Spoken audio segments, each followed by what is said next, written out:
Assalamualaikum warahmatullahi wabarakatuh. Selamat pagi siswa-siswi semuanya. Ya, kita ketemu lagi pada pagi ini di mata pelajaran administrasi sistem dan jaringan ya. Nah, sebelum kita mulai pada pelajaran pada pagi ini ya, silahkan kalian persiapkan alat tulis terlebih dahulu. Kemudian kalian posisikan diri di tempat yang sinyalnya lancar ya, sinyalnya bagus. Nah, dan tak lupa kalian berdoa sehingga pembelajaran pada pagi ini berjalan dengan lancar ya. Ya. Anak-anakku sekalian ya, mudah-mudahan kalian di pagi ini masih dalam keadaan sehat dan masih dalam lindungan Allah Subhanahu wa taala.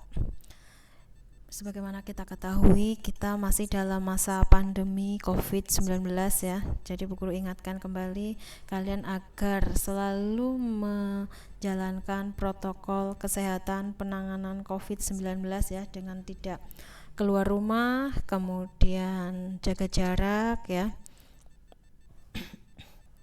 Jaga jarak, kemudian rajin cuci tangan baik sebelum dan sesudah melakukan aktivitas. Ya, pada pagi ini kita akan lanjutkan materi yang kemarin ya. Kita kemarin sudah membahas tentang sistem operasi jaringan. Nah, kita lanjutkan sekarang adalah instalasi sistem operasi jaringan. Nah, tapi sebelum melakukan instalasi sistem operasi jaringan, Bu Guru ingin membahas atau mengingatkan kembali materi tentang subnetting. Nah, materi subnetting ini sudah disampaikan kemarin di tingkat 10 ya, di pelajaran komputer dan jaringan dasar ya. Silakan bukunya dicari lagi, dibaca lagi, dibuka lagi ya. Cari materi subnetting ya. Sebelum kita mulai ya, jadi kalian masih ingat ya, di subnetting itu ada pembagian alamat IP untuk IP versi 4 ya, dibedakan menjadi 5, yaitu untuk kelas A, B, C, D, dan E.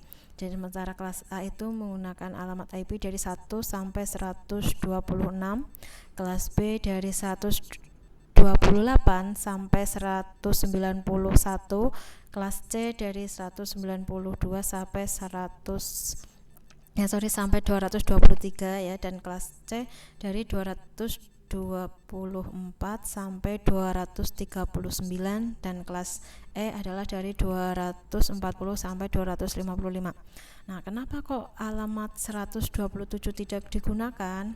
Ya, 127 itu digunakan untuk IP loopback ya, gitu.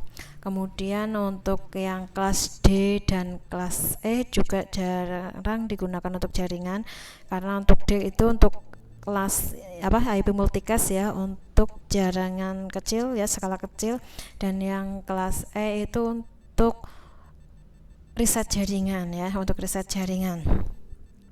Nah, sekarang kita mulai. Jadi subnetting ya, apa saja yang akan kita bahas di sini? Ada pengertian subnetting, fungsi subnetting, tujuan subnetting, kemudian penghitungan subnetting, dan penugasan. Nah, sekarang yang pertama adalah pengertian subnetting ya. Jadi subnetting itu adalah proses untuk memecah ya, atau membagi sebuah network menjadi beberapa bagian network yang lebih kecil ya. Jadi atau sebuah teknik yang mengizinkan pada administrator jaringan untuk memanfaatkan 2 bit IP address yang tersedia dengan lebih efisien. Ya, tujuannya apa? Di sini adalah untuk membuat batasan host ya. Jadi kita membatasi host agar lebih realistis ya di sini ya, dengan subnetting ini. Kemudian untuk fungsi subnetting sendiri di situ adalah untuk mengefisiensikan alokasi alamat IP address dalam sebuah jaringan komputer ya, sehingga penggunaan IP address-nya itu maksimal. Kemudian untuk mengatasi masalah perbedaan perangkat keras atau hardware dan media fisik yang digunakan dalam suatu jaringan ya. Kemudian yang berikutnya adalah untuk meningkatkan keamanan pada jaringan. Nah, tujuan subnetting sendiri ya di situ adalah tadi untuk mengefisiensikan pengalamatan jaringan. Contohnya ya, kita menggunakan jaringan yang mempunyai 10 host. Kalau kita ingin menggunakan kelas C saja itu terdapat 254 ya.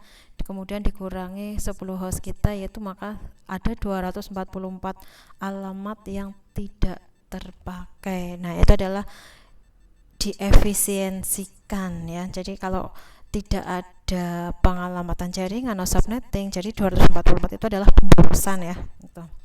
Kemudian dapat membagi suatu kelas network atas jumlah subnetwork ya.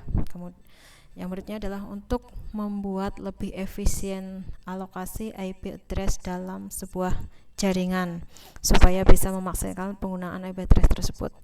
Kemudian untuk meningkatkan keamanan dan mengurangi terjadinya kemacetan akibat terlalu banyak host dalam jaringan tersebut ya. Kemudian untuk mengatasi masalah perbedaan hardware dan media fisik yang digunakan dalam suatu jaringan atau suatu network. Nah, sekarang penghitungan subnetting ya. Jadi menghitung subnetting itu adalah kemampuan dalam menentukan kelas IP dan subnet mask yang dibutuhkan. Nah, contohnya ya, kita akan menghitung subnetting untuk alamat IP 192.168.1.78/26. Nah, analisanya kalau 192 itu adalah menggunakan kelas C dengan subnet masknya adalah perfect 26 ya, berarti nah, perhitungannya ini ya. Jadi oktat pertama ya, angka 1 ya, ini. Kemudian oktat terakhir ya 11000000. Jadi subnet masknya adalah 255.255.255.192 ya, ini subnet masknya. Nah, kemudian untuk mengetahui jumlah subnet, rumusnya adalah 2 pangkat X, di mana X adalah banyaknya binary 1 pada oktet terakhir subnet mask ya. Jadi banyaknya angka 1 pada oktet terakhir itu adalah 2 ya. Ini karena ini kelas C ya. Banyaknya angka 1 pada oktet terakhir yaitu 2. Jadi 2 pangkat 2. 2 pangkat 2 yaitu 2 kali 2 sama dengan 4. Jadi subnetnya ada 4. Kemudian jumlah host per subnet ini adalah kebalikannya.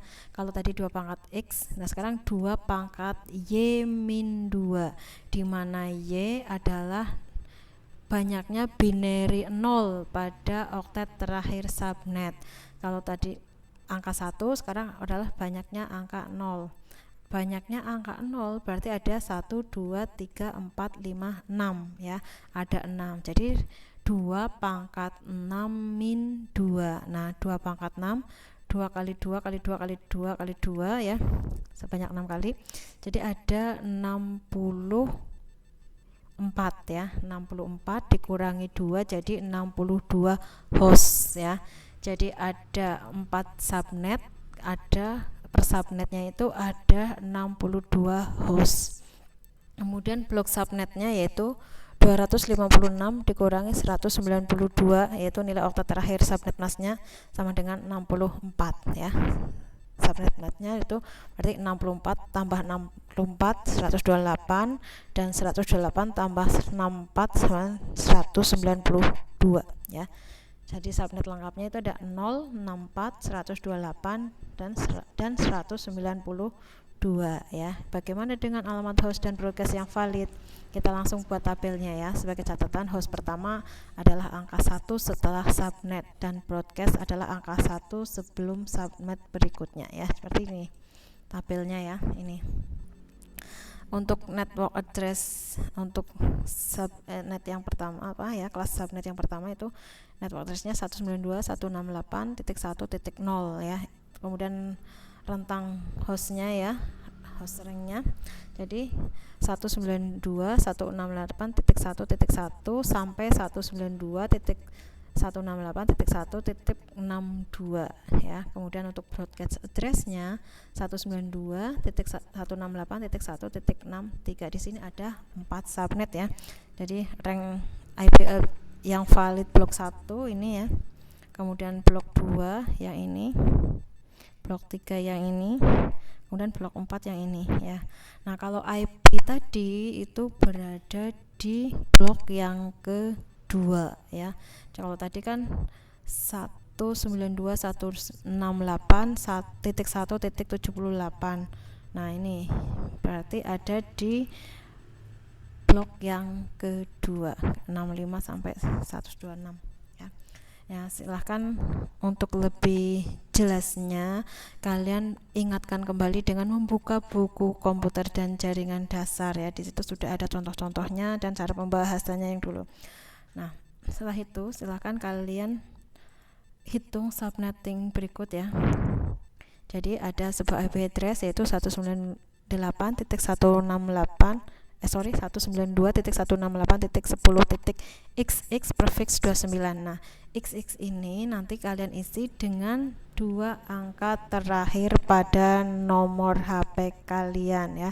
Setelah itu kalian cari subnet masnya, jumlah subnetnya, kemudian jumlah host per subnet, kemudian blok subnetnya ya, kemudian gambar tabel dibuat tabelnya ya, IP valid setiap blok subnet, kemudian IP tersebut masuk ke blok berapa ya. Silahkan nanti kalian kerjakan di buku kalian, kemudian jawabannya nanti kalian kirimkan lewat form ya, lewat form yang linknya sudah buku sertakan di link materi, link absen, dan ada link tugas ya. Sampai sini ya, minggu depan kita lanjutkan untuk instalasi sistem operasi jaringan ya. Nanti kita akan menggunakan Debian. Nah, kalau yang di rumah punya komputer atau punya laptop ya, nanti silahkan kalian bisa unduh ya. Untuk kita pakai virtual saja ya, kita ada virtual box-nya, kemudian ada file ISO untuk Debian-nya ya. Kalau ada yang mau ke sekolahan ya, silahkan kalian datang ke sekolahan, nanti guru kasih untuk file virtualnya dan file ISO Debian ya. Ya, sampai sini dulu guru akhiri pertemuan pada pagi ini ya. Billahi taufiq wal hidayah. Wassalamualaikum warahmatullahi wabarakatuh.